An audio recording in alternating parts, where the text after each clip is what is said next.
Halo Jabro Tim. Ada sesuatu yang lagi rame nih. Lu harus kasih dia kesempatan lagi. Di atas kertas lo semuanya harusnya menang. Ada bahasan yang paling ditunggu-tunggu. Selamat datang di Dewan Pandit Indonesia. Seperti biasa di hari Rabu kita akan membahas preview dan juga review dari UEFA Champions League. Namun sebelum itu kita akan membahas pertandingan dari La Liga, di mana Barcelona sepertinya clean sheet di tahun 2025. Tiba-tiba bisa menggusur Real Madrid yang berada di puncak klasemen dan sekarang bertukar posisi menjadi puncak klasemen. Bersama ini kita akan membahas bersama dengan Mas Dias, ada Rizal dan juga Om Hari. Halo. Yes, dan tentunya sama Fai yang lagi berulang tahun. Aduh, dibahas di sini. Happy birthday. Oh, Satu gedung ditraktir sama dia. Satu gedung, ditraktirnya nggak main-main memang. Udah dipalak tadi sama Bang Abrang soalnya. Udah. Selamat ulang tahun ya. Apa? Oh, wow, luar biasa traktirannya. Tapi nanti kita bahas traktirannya. Tapi bener yang tadi Fai bilang, kita pengen ngebahas tentang Barcelona dulu yang setelah kemenangannya rame di sosial media. Ya. Banyak kontroversi lah. Menang 1-0 bukan hal yang ya mudah, tapi pertandingan ini sulit juga untuk Barcelona kemarin. Mas Anu ngeliatnya gimana? Barcelona emang udah nemuin lucknya, emang udah ketemu banget secara permainan dari tiap lininya atau gimana, Mas? Waktu itu kita singgung juga di previewnya ya. Maksudnya ini nggak akan mudah juga mereka lawan Vallecano. Ini kan tim yang emang dikenal salah satu yang sering bikin sulit tim-tim gede gitu. Karena emang the way mereka bermain itu salah satu tim dengan biasanya possession tertinggi. Biasanya bahkan di atas tim-tim gede possession mereka. Karena dari dulu siapapun pelatihnya, pergantian pelatih itu karakter mereka sebagai tim itu selalu mainin sepak bola possession. Ya. Jadi agak sedikit tidak disukai lah sama tim-tim besar gitu. Tapi ya Barcelona harus ambil inisiatif. Gantian mereka yang ngambil possession. Mereka kan di musim ini nggak melulu tentang possession. Mereka lebih direct kadang-kadang bermainnya. Lalu defense line tinggi dengan bola-bola lebih cepat ke depan untuk nyoba ngencar dari counter. Itu gaya bermain Barcelona di bawah Hansi Flick. Dan di awal musim kalau tadi Dias nanya udah ketemu apa belum, sebetulnya di awal musim mereka udah mempraktikkan itu gitu. Ya. Dengan bermain seperti ini, kesulitan antar lini mereka terjaga. Cuman yang selalu menjadi catatan dari gua adalah mereka tampil terlalu berani dalam menerapkan high defense line. Dan kemarin yang salah satu yang menjadi kontroversial itu kan juga gol yang seperti itu kan. Iya. Ada pemain datang dari belakang. Betul. Satu pemain di posisi offside tapi bola datang ke pemain yang onside yang sebenarnya. berada di posisi onside. Itu sering sekali membuat Barcelona kebobolan. Tapi sudah mulai dibenahi dibandingkan ketika itu menjadi hasil atau rentetan di mana mereka mengalami banyak kekalahan dan juga ketahan imbang. Ya. Adalah ketika mereka terlalu berani maju, ketika mereka di counter, ketika pemain-pemain datang dari second line, itu mereka nggak bisa antisipasi. Tapi perlahan-lahan sudah mulai dibenahi oleh Hansi Flick dengan lini tengah yang lebih rapat dalam ini, Ya. Antar lininya juga dirapetin sehingga emang nggak semudah itu buat mereka untuk dibobol. Ya, dan ini kan jadi keuntungan untuk Barcelona ya. Jadi nggak ada terlambat untuk Barcelona yang tadi Mas Rio bilang di awal sempat ketemu, di tengah-tengah sempat kehilangan arah. Ya. Sekarang udah mulai menemukan lagi nih. Lu gimana jalan Gua rasa mereka salah satu tim yang paling dapat banyak benefit dari winter break ya. Yang mana ada break kurang lebih 2 pekan dan di sana sejak ada break tersebut mereka di 2025 selalu tuh mulus banget tuh sampai jauh ini. Mereka belum pernah kalah juga, tapi itu juga ngasih gambaran tuh. Tadi Mas Ari udah nyinggung di awal sebenarnya udah ketemu. Itu cara mainnya, cara keinginan Hansi Flick banget. Tapi gua rasa mereka akan ketemu kesulitan lagi menuju periode akhir musim lagi sih. Kenapa gue bilang begitu? Karena berkaca dari periode paruh musim pertama, di awal ngegas banget, tapi di sisa 5 game terakhir di 2024 mereka cuma 2 kali menang, 1 kali seri dan 3 kali kalah gitu. Udah puncaknya lawan Atletico waktu itu ya. Di paruh musim pertama tuh puncak mereka kekalahan. Jadi gue rasa gue tertarik untuk ngeliat periode mereka 2 bulan terakhir. Untuk sekarang mereka ngulang lagi periode yang sama kayak di awal musim. Tapi nanti ketika fokus mereka kebelah ke Liga, abis itu kebelah juga ke Champions League dengan variasi pemain yang kombinasi tua dan muda ya. Jadi menurut gue ini bakal ketes lagi mereka nantinya. Tapi secara mental jadi pembelajaran dong yang tadi lo dan Mas Aro bilang. Di awal kan udah pernah terjadi tuh fase itu. Betul. Dan belajar dari sebelumnya pasti Hansi Flick secara mental pemain juga dibenahi supaya nggak terjadi lagi tuh. Iya, dan aktor-aktor kesuksesan permainan mereka kan berubah-ubah terus tuh. Di tiap pertandingan bahkan. Di tiap pertandingan, di tiap periode gitu. Di awal kan kita muncul Marcasado kan yang ini pemain kok tiba-tiba keren banget mainnya gitu, terus bisa tampil secara konsisten. Tapi kan yang selalu gue bilang anak muda itu lu harus lihat dalam satu musim penuh dia bisa nggak tampil konsisten. Nah, ternyata Casado agak sedikit naik turun juga.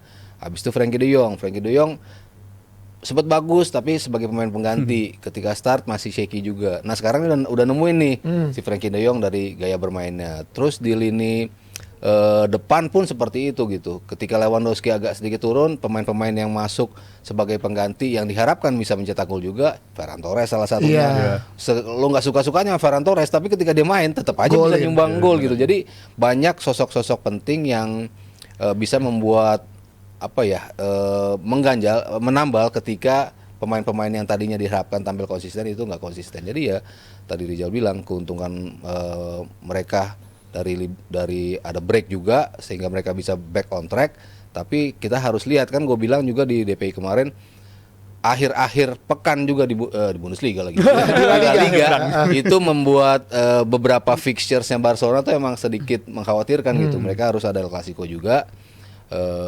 Lalu ada laga tandang juga, itu pekan ke-35 Clasico. Pekan penutupnya Athletic Bilbao, ini tim yang nyebelin juga buat Barcelona.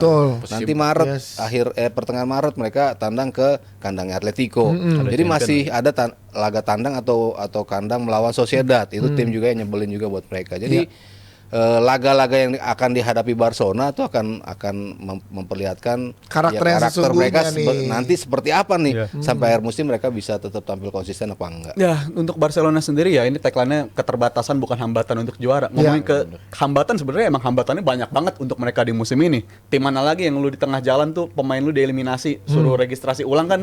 Kayaknya cuma Barcelona doang gitu kita ngeliat kasus kayak begini. Tapi selain Olmo, kita juga ngeliat kiper mereka cedera long term sampai akhirnya mereka datengin kiper darurat. Abis itu lini belakang di awal musim gue ngeliat Inigo sama Kubarsi cocok banget ya di awal, tapi abis itu sempat shaky. Dan gue rasa khawatir gue masih nggak berubah soal ini sih. Kalau kita bandingin 1-4 di peringkat La Liga, tim kebobolan paling banyaknya Barcelona. Tim dengan kalah paling banyaknya juga Barcelona dari 4 besar itu. Jadi gue rasa masih ada aspek-aspek itu. Golin terbanyak mereka.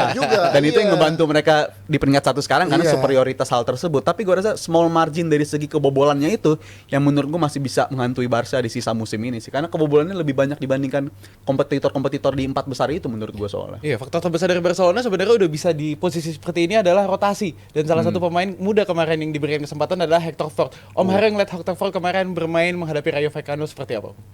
Ya lumayan lah. Ya ini kalau kita bicara pemain-pemain muda itu kan selalu mereka punya kelebihan masing-masing lah ya. Masing-masing punya kelebihan. Fon punya kecepatan, dribblingnya juga bagus. Umpan ke dalam kotak penaltinya juga bagus. Jadi emang karakter-karakter pemain yang emang mewakili apa yang dimau oleh Barcelona gitu. Dari lini tengah waktu itu kita sempat bilang ada Casado, ada Pau Victor, ada satu lagi siapa ya? Ben ya, cedera tuh di awal tuh. Ya Fermin Lopez ada kemarin, Bernal. Jadi banyak pemain-pemain yang secara kualitas itu ketika lo masuk, tapi di game-game tertentu mereka bisa menjadi pembeda gitu. Cuman kan selalu gue bilang gue nggak akan bisa menilai seorang pemain ini bakal keren nih kalau lo belum bisa lihat dari pertandingan. Karena Barcelona kurang banyak apa sih memunculkan pemain gitu. Tapi ujung-ujungnya yang sampai ke tim senior tuh berapa bisa kita hitung gitu kan. Yang superior Pedri, lalu Gavi mulai masuk ke situ, Fermin naik turun. Yamal ya ini pemain yang juga stabil. Ya ekstra lah. Dia punya something ekstra untuk bisa melakukan itu. Ya kalau Ford ya masih harus dilihat sampai akhir musim nanti ketika lo dikasih kesempatan lo bisa perform apa enggak gitu kan. Karena nggak semua bisa menunjukkan performance yang layak ketika dicoba dalam rentang waktu yang panjang. Gue sih kemarin agak deg-degan yang ngeliat Hector Ford tuh sebenarnya karena dia istilah katanya tuh diceburin langsung jadi starter di pertandingan yang menurut gue cukup penting lawan Rayo di fase kayak begini karena penentuan mereka bisa ngelengserin puncak atau enggak kan. Tapi gue rasa dia bukan tipe pemain yang bisa untuk starter dulu sih. Gue masih ngeliat sisi itu, gue masih nganggap Koundé masih harus starter untuk kedepannya. Jadi untuk kedepannya mungkin ditukar, tetap Koundé yang start, dianya main di sisa 20 menit atau 15 menit karena cukup riskan menurut gue Koundé jadi starter lagi ke depannya. Iya, tapi kan kalau ngomongin jebolan-jebolan dari Barcelona banyak yang di first win itu bisa tadi Mas Aro bilang ada stabil nggak stabil ya, tapi banyak juga yang dapat angin kedua tuh. Nah kalau Ansu Fati lu lihatnya gimana? Masih ada Ansu Fati. Karena dia kayak siapa tahu dapat second win nih gitu. Enggak ya. Kalau Ansu Fati waktu itu gue sering ditanya juga nih bener nggak nih bakal jadi the next Messi? Dikasih nomor 10. at that moment bisa mengarah ke sana. Iya kan? Cuman gue selalu bilang kan, lo bisa berapa musim nih untuk nunjukin itu. Musim pertama bisa jadi musim terbagus lo gitu. Musim kedua, terus belum lagi kalau ini pemain sampai cedera, comeback dari cederanya gimana? Itu yang Ya, paling penting. betul. Karena banyak sekali pemain-pemain yang setelah cedera panjang dia nggak bisa balik ke orang yang sama. Nah ini kasusnya di Ansu Fati. Setelah dia balik dari cedera, sama sekali dia nggak bisa nunjukin level yang sama ketika dia pertama tampil. Kekhawatiran ketika harus berduel 50-50, ketika harus take ons, dia sering menghindari lawan. Padahal Soalnya itu kan ada trauma soalnya. iya, itu yang menjadi karakter dia. Beda dengan kalau komparasi gua ke Dembele, ini kan pemain yang bodoh amat, gue main kayak gitu, abis itu cedera lagi. Iya. Gue main kayak gitu, cedera lagi. Tapi kalau dia lagi main, ya di posisi yang bagus terus gitu. Iya, Tapi iya. sering cedera gitu kan. Itu pemain yang bisa dibilang bebel ketika balik habis cedera. Nah, Ansu Fati nggak bisa nunjukin itu sampai sekarang, sampai dipinjam ke Brighton pun nggak bisa nunjukin itu. Sampai balik lagi mungkin dari 10 game 1 doang lah kali dia main bagus gitu. Iya. Itu nggak cukup. menurut Jadi gue. emang nggak dapet ya second win ini. Enggak, untuk Ansu Fati mungkin ini salah satu wonderkid yang failed ya, nggak Iya, memenuhi iya. potensial dia karena faktor cederanya. Tapi gue rasa Barcelona di musim yang akan datang, kalau emang mereka mau serius bersama Hansi Flick, karena Hansi Flick reputasinya kalau udah masuk musim kedua biasanya juga nggak akrab sama boardnya segala Iya. macam. Jadi gue harap dia dapat backup yang cukup, dan untuk Ansu Fati ya harus rela move on sih dari pemain kayak begitu kalau Barcelona mau terus konsisten sama Hansi Flick. Ya tapi dari musim ke musim ya, periode ke periode, kayaknya kita ngelihat Barcelona tuh nyawanya tuh di lini tengah sebenarnya kan. Nah ini menariknya juga ada Pedri yang emang ya udah kita Bagus musim tahu kemampuannya musim ini. Tapi Di Jong tadi Mas Aryo sempat bilang kayak dapat lagi nih dia nih, Iya. nemuin lagi gitu. Nah ini milik siapa akhirnya lini tengahnya Barcelona? Numpuk loh lumayan, pemainnya banyak banget, Banyak Mas. loh itu bisa Heeh, menurut Mas Aryo dan Rizal, lini tengah sebaiknya punya siapa di Barcelona? Mungkin dia pribadi kayaknya gue masih nyaman sih main di sini gitu. Tapi ketika ada pesaing kan dia harus Nunjukin itu kan. Apalagi pesaingnya muda-muda dan sebelum musim dimulai kan Hansi Flick bilang kan, gue pokoknya mau mainin pemain-pemain yang mau gue ajak lari, yang mau gue ajak ngikutin rejim gue lah, Iya. istilahnya seperti itu gitu. Kalau yang tua-tua, yang senior-senior nggak bisa keep up, nggak apa-apa. Gue kan pakai yang muda-muda. Dan dibuktiin di laga-laga awal kan, anjir muda semua nih pemain-pemainnya kan. Ketar-ketir kan pemain-pemain senior, termasuk mungkin si De Jong. De Jong yang secara kualitas sebenarnya dia punya, tapi kayak nggak bisa nunjukin full potential menurut gue ya selama dia berkiprah di Barcelona tuh. Jauh banget lah yang kita lihat di Ajax gitu kan. Ini pemain kayaknya spesial banget gitu kan, dengan gaya bermain di tengahnya, menguasai lini tengahnya. Tapi ketika balik ketika ke Barcelona gue nggak lihat itu. Cuman di beberapa games dia udah mulai nunjukin kualitas yang seperti itu. Pertandingan babak kedua dia masuk lawan Madrid itu luar biasa permainan dia bagus banget. Terus di beberapa games juga dia nunjukin kualitas seperti itu. Jadi ya mungkin ketika klub tidak bisa membeli, klub luar ya tidak bisa membeli dia karena gajinya besar, tapi dia masih berharap bisa berkontribusi di Barcelona di tengah kepungan pemain-pemain muda yang bisa memaksa dia untuk keluarin potensi terbaik, akhirnya dia ngeluarin itu. Tapi ini kan 5 tahun Mas dia udah di sini, dan Iya gua rasa dia selalu punya hal-hal kayak gini tiap musimnya gitu. Iya. Tahun Ada kelima ya, nggak berasa sampai ya. 1 sampai 5 game dia bisa main, nyata kayaknya dia udah bisa berubah nih. Dia udah bisa main untuk Barcelona, Balik tapi lagi. balik lagi begitu lagi. Tapi Bahkan kalau juga di match musim fitness ini ganggu. lebih konsisten sih Iya. dibanding musim-musim Kalau sebelumnya. untuk periodenya mungkin iya dibandingkan iya. sebelum-sebelumnya. Tapi gue ngerasa dia pemain yang bagus, pemainnya potensialnya oke, tapi bukan untuk Barcelona aja gitu. Gue ngerasa selalu kayak begitu, dan ini pemain-pemain yang menurut gue agak ragu untuk long termnya bersama Hansi Flick. Tapi kalau mau pakai teknik-teknik sebelumnya kayak Rafinha kan pemain yang berbeda juga dibandingkan Iya. sebelum dan sesudah Hansi Flick. Jadi kalau mau sabar ya layak diambil resiko, tapi kalau untuk dijual gue rasa jauh lebih bagus lagi bagi Barcelona. Karena udah tahun kelima ya. Tahun kelima ternyata kan. Iya, soalnya kan di Iya. 2 tahun awal kan lu masih ada Busquets, lu nggak bisa ngapa-ngapain lah. Betul. Ya kan, Ngantri lu dia. nggak mungkin bisa. Sementara dia diproyeksi untuk gantiin Busquets. Sementara kalau dia untuk apple to apple gantiin Busquets ya sama sekali nggak bisa karena defense wise dia nggak sebagus itu, ketenangan juga dia nggak punya itu. Tapi dia punya something untuk ditawarkan ketika dia sedikit going forward gitu Iya. kan. Nah itu yang akhirnya secara perlahan dia mulai justru ngemaster ilmu yang lebih ke depannya gitu dibandingkan dia harus bertarung sebagai pemain di belakangnya. Ya, kalau ngelihat sih ya kayaknya sepertinya dapat boostingan ya, kayak dari Brian Domani ya kalau kita lihat. Tiba-tiba mainnya bagus banget soalnya. Dan ini juga ngangkat performa Barcelona sekarang jadi salah satu top contender menurut gue di La Liga. Om Haryo udah bisa jumawa belum kayak Rizal dengan Liverpool ini? Lihat permainan Liverpool, lihat permainan Barcelona. Apakah Pede langsung nih dengan La Liga. kalah. Baru ngomong quadruple. Iya. Tapi kalau Premier League sepakat lah, Mas Aryo pasti bilangnya udah ini juga. Iya. Kan kalau Premier League gue udah bilang Liverpool sejak mereka mengalahkan City. City, Itu parameter iya. gue. By the time mereka ngalahin City, gue yakin mereka bakal juara. Itu Oke. parameter gue. Berarti minggu ini nih.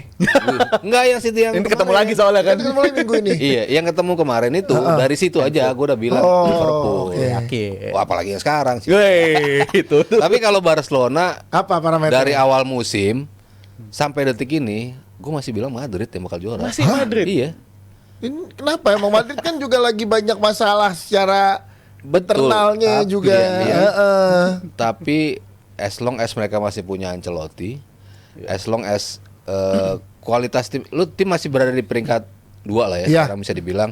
Lu lihat lini belakangnya, nggak ada pemain intinya di situ semua, nggak Nggak ada. ada. Otak Masih atik, bisa iya. mereka ada di Masih situ. dapat ya. Lo bayangin City itu lagi. sebagus itu bongkar pasang yang bisa dilakukan oleh Ancelotti in order untuk tim ini tampil lebih stabil gitu. Berarti Mas Aryo juaranya Madrid masih Madrid, lu Jal? Masih Madrid menurut gua. Walaupun nanti El Clasico mungkin Madrid dibantai lagi ya. Next El Clasico mungkin dibantai lagi sama Barcelona, tapi di akhirnya di finish battle ini gua masih bilang Madrid. Karena juara. Barcelona lebih Kalau riskan kalah ke kalau kalah di El seri. Clasico ya bisa ngarah ke Barcelona sih. Nah, Menurut gue cukup lah, mereka cukup punya tenaga untuk bersaing sampai akhir, dan itu faktor individu, kualitas individu Madrid yang bisa mengubah itu. Dan gue rasa faktor Ancelotti, mungkin farewellnya Ancelotti juga musim ini, gue rasa hadiah trofi masih milik mereka sih. berat. Oke, kita tunggu menurut jebret tim siapa yang akan juara di La Liga? Apakah Barcelona? Apakah Real Madrid? Atau Atletico Madrid. Atau dia. Real Betis? Dan Tony. Ya, bro. Ini menang-menang fans Liverpool semua nih, gue udah tahu nih arahnya kemana nih. Lu bagus, Bagus, iya Man of the match selalu. Gila, berapa kali main udah dapat man of the match berapa kali? Turut-turut dapat terus. Berturut-turut makanya wah salut gue sih sama Anthony di Real Betis. Tapi buat jebret tim gimana nih? Real Madrid, Barcelona, atau mungkin Atletico Madrid yang bisa merengkuh gelar juara La Liga musim ini? Kalian tulis aja di kolom komentar, dan gue pengen ngingetin jebret tim besok jam 8 malam kalian bisa menyaksikan DPI English version. Next episode kita akan bahas review Liga Champion. Halo jebret tim. Ada sesuatu yang lagi rame nih. Lu harus kasih dia kesempatan lagi. Di atas kertas lo semuanya harusnya menang. Ada bahasan yang paling ditunggu-tunggu.